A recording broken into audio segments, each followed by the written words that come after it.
Hello everyone and welcome to the channel. In this video, I will show you exactly how to lock the screen on an iPhone. The first way to lock your screen is to just press the power button, which is located at the right edge of your device. Just press it and it will lock your screen.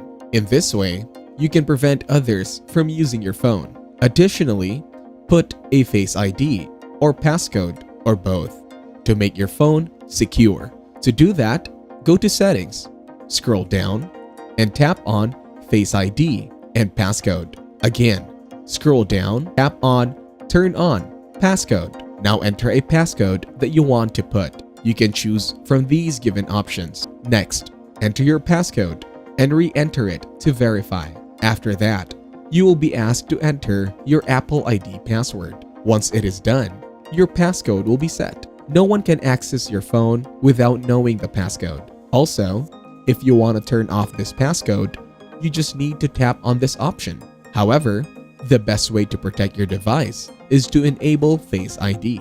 To enable it, you just need to go back to Face ID and Passcode. Next, enter your passcode. In here, you will find the Setup Face ID option, by which you can set your Face ID. If you enjoyed this video, like it and share your comments or questions below.